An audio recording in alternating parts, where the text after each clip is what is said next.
Hello and welcome to another speaker interview for the upcoming Book Direct show. In these interviews, we'll get to know our speakers, learning all about their background and career paths, their thoughts about the Book Direct movement, and what they'll be teaching us at the upcoming conference.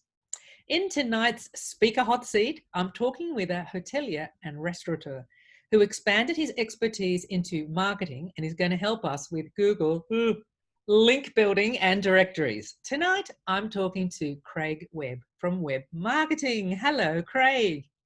Hello, Deborah. How are you?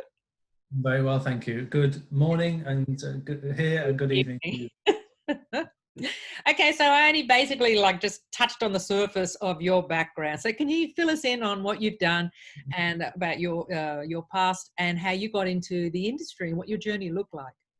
Well, I was always going to be a police officer, and I thought that if I worked in hotels and restaurants, that would be really good, talking to the public and, getting some life experience. I was a little bit young at 17, 18 to be a police officer. So I started doing kitchen work and front of house work, and then never looked back, just kept getting promoted. And, the industry is always short of people. So did quite well with it and never changed career path. I became a hotel manager, and I have been for 15 years now with the same company in different hotels. And in different times in that journey, there's certainly been difficult times, certainly 2008, 2009. My hotel company is like a hotel management company, part of it. So we end up running hotels that potentially have fallen into administration. So we run them on behalf of the banks. And in those properties, the cash flow is tight. And then you then learn how to do things and magic tricks with no money. So you turn to those tools that are free to do your marketing. The biggest ones are obviously Facebook and social media and Google. So you then start, going down these rabbit holes of how you can get the best out of those tools without any marketing budget. So, I ended up going down those rabbit holes and staying down there. Wow, that's great. Wow. So once upon a time, hotels and short-term rentals were two very different industries. How have you seen the line between them blur of late? I mean, last number of years, but they were used to be more separate and now they're blurring. Well, I just think hotels are doing similar things to the short-term rental people, and the short-term rental people are doing the similar things to the hotels, such as the short-term rental market might be doing even shorter length of stays, 2 nights, for example, and doing sort of grab-and-go breakfasts or concierge services, and those. So the lines become blurred, where they're just trying to get each other's market, which is fine. It's I guess once upon a time it was always a mom and pop kind of cottage industry, and now it's maturing and it's sort of catching up to the hotels. Yeah, and there's obviously people with lots of properties now. People used to have just perhaps they'd rent a spare room, and then it was the annex, and then they'd move out the house and let the house out, and then suddenly they had 3, 4, 5 properties, and now they're property investors rather than B&B owners. Yeah. I've actually asked this online in a forum. I'd like your opinion on this. With travel coming back, with the restrictions lifting, who do you think's going to get the guests? Is it going to be the hotels with a perceived level of cleanliness and their standards, or is it going to be the short-term rentals with the no common spaces and space, more privacy? Who do you think's going to get the guests? I think the people that will get the guests first are the short-term rentals. I think the government will allow them to open first. But there's always going to be that flexibility. The short-term rentals can't necessarily offer the same level of facilities as a hotel. So if you do want to eat in a restaurant or go to the spa, then a hotel is always going to win that hands down. Potentially, if you want to go away with your family and feel safe and have that private space, I think the short-term rental is going to win over. Yeah. And the Book Direct issue is the same for both industries. How did you hear about the Book Direct movement, and how did it come to your attention? The Book Direct movement, I suppose I knew about it before it was a thing, because it was a thing for me. It wasn't a movement at the time, it was just a commission bill. And I wanted that to be lower. So way before the book direct movement came along, every month when those bills of many, many thousands of pounds were coming in, I was just thinking, this is money for nothing. They're just intercepting our bookings. All they're doing is bidding on my brand, being above me on Google, and intercepting that customer who's looking to come and stay with me anyway, and charging me for the privilege. So I was always then looking at ways, obviously, to make Google better for us, and to contact and reach out to our own customers. And then, obviously, because I started sort of being in that, researching it, I then found myself within the circle of other people researching it. You gravitate to those other people online, you find each other, and then the movement starts and it grows, and then we have what we have today, which is something special. Yeah, great. So you think direct bookings came to be because of the commissions paid and eating into your margins? Do you think if it hadn't started, or like being so vocal in the holiday rental industry, that the hotels would have eventually rallied together to do something?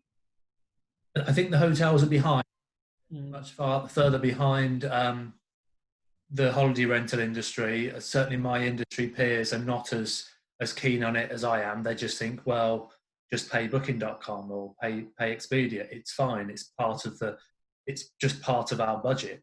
And there is that school of thought that says, a hotel has more people working in it.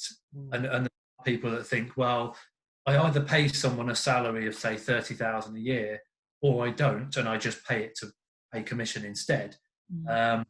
But I don't see it that way. I think you can save the money and do it without spending it all. But definitely the hotel industry are behind. And in terms of the hotel industry as well, I think you're going to have a different definition of what a direct booking is. So what is your definition of a direct booking? A repeat customer, or someone that picks up the phone or emails directly into our hotel. So we'll use some data capture tools on the website to try and get people to make an inquiry, or just make it easy that the buttons pop up in front of them on the screen with the telephone number. Call us now, email us now, make an inquiry.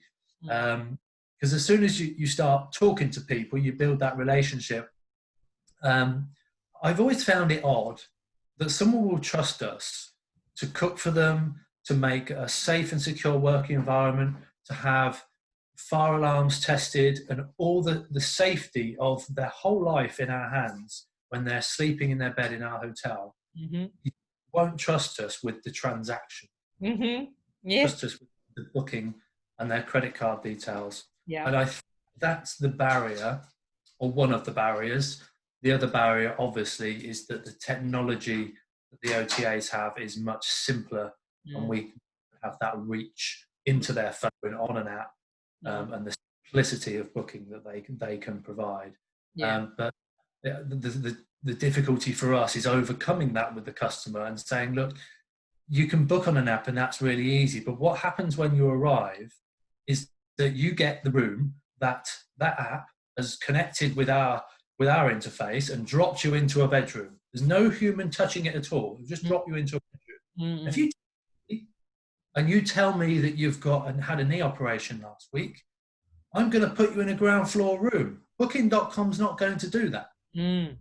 Or if you talk to me and you happen to tell me it's your partner's birthday, I'm going to find the room that overlooks the garden for you, because we've made a personal connection. And that's the thing that I don't think the customer or the public are getting. And even when you talk to them and you say, how did you find you? Oh, I booked on the internet. Well, the internet is such a big thing. And then when you really press, they say, what was your website? And then further, are you sure it was, well, it was called booking.com. That's not a website. And they still think it is. They still think it is your website. Because you're on there.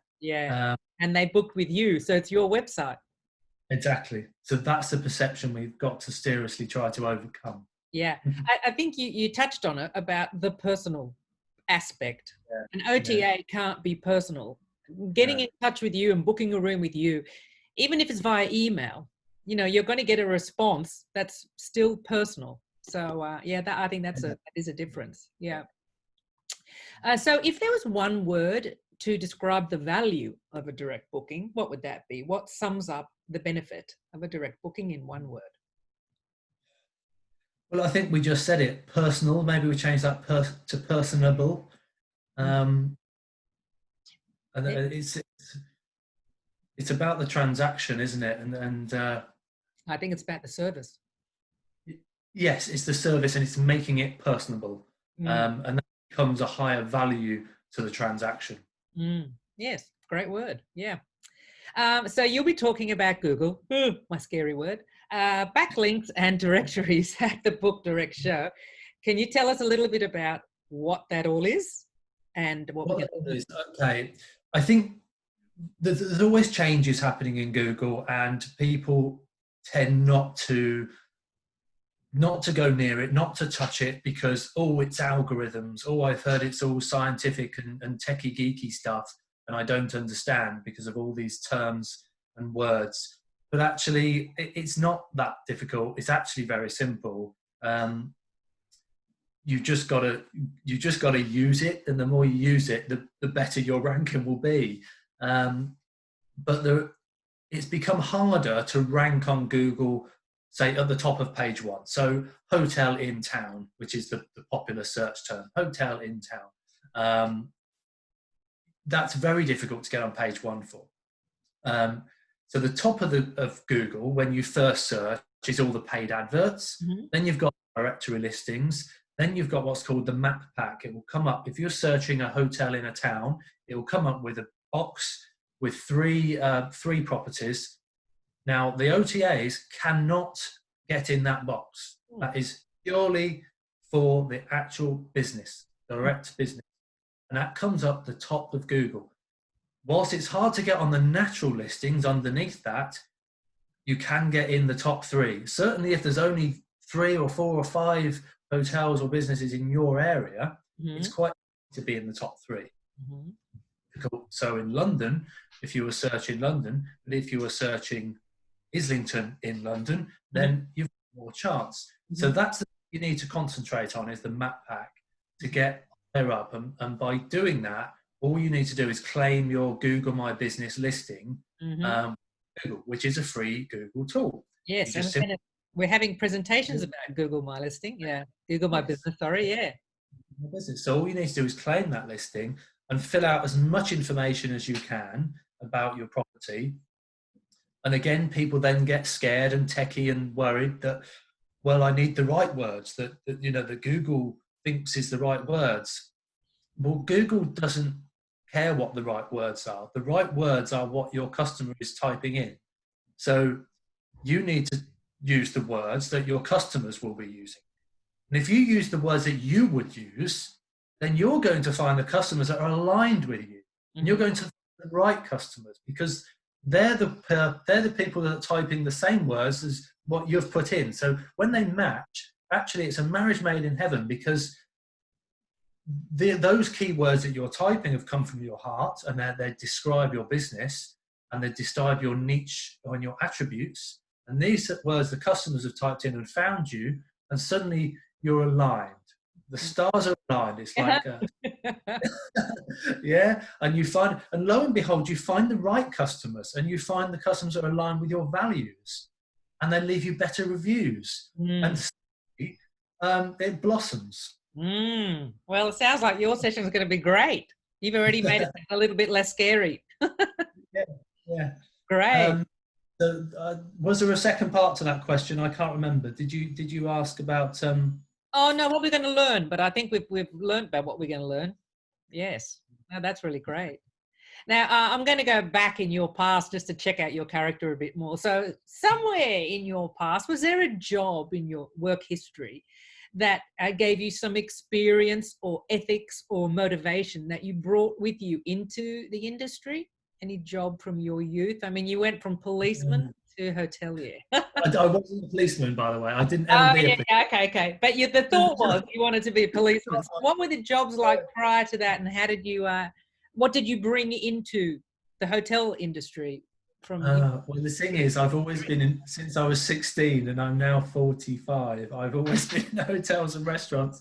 Oh, So okay. there's not another job. But I think I'm more aligned to uh, greener ethics, fairness, accessibility to all, Yeah. that sort of thing. And I think that's just, my wife's a nurse. I've got 3 young children, and I Mm, think it's important to look after the future of our planet. mm, But that's just more my own views rather than anything from a job that's formed those views. mm-hmm. Uh, Great. So then the next question might actually be a little bit odd, because I wanted to know if there was any unusual job that you'd had. Okay, within the hotel industry, what was the most unusual job you had? when you're a hotel manager, you have to do everything. Uh-oh. Okay, Oh, and yeah, I've had some. I did other jobs in the past, and I once worked on a production line making double glazed windows, and I also worked as a trapper, which for those who don't know is when the people are doing clay pigeon shooting and they say pull, mhm. the ones that release the clay pigeons into the sky, so they can shoot them. So that was a job I used to have on a Sunday morning. That's Oh, an wow. unusual. Hmm. Yes, as a hotel manager, you get to do everything, and I've had all sorts of events, weddings, functions, but you end up being on a roof at 3 o'clock in the morning trying to unblock a drain. You Yeah, can have down a U-bend trying to fix a toilet. yeah, Um, you dress up in a silly outfit because that's what the bride wants you to do. And you just generally make a fool of yourself because that's what we should do. That's we're yeah, in the public eye and yeah, we're on stage, yeah. and our restaurant and our hotel is the stage, and we are the actors upon it. So I'll just play the part. Yeah. I like the clay shooting job. What was that called? Pull. When they say pull, you No, have but to. do you have a job title if you do the pull? The job title is trapper.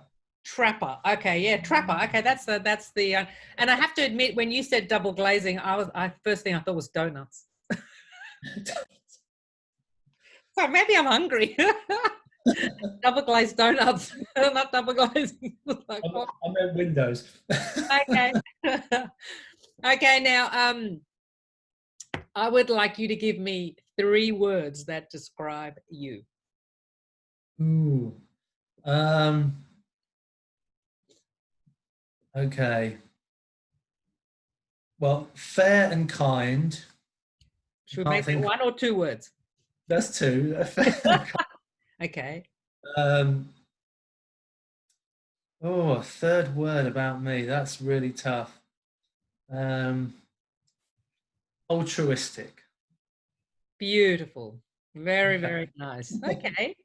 Now, we're at the point where I could say goodbye and wrap this up, or I have a new little segment, and they're curveball questions, and it's completely Mm, optional. You can yeah. take the curveball question, or we can say goodbye. What would you like to do? Okay. Go on. Go on. Okay, I have 36 questions now. Pick a number between 1 and 36. I'm gonna say 14. My middle son's age. 14. Okay. Oh, this is a simple one. What is your favorite flavor ice cream? um, okay, so little fact about me, I'm diabetic, so I don't eat ice cream. But Oh, if I was to eat it, yeah, if you were. probably mint choc chip. Oh, nice. Okay. Very good. And a lovely way to finish off the discussion about mint choc chip and donuts. Now, thank you very, very much, Craig. Thanks for Thank your you. time. And I look forward to seeing you on Facebook and LinkedIn, and particularly to your presentation at the Book Direct show. Thank you Looking forward very to much. it. Thanks, Craig. Bye. Bye bye. Bye.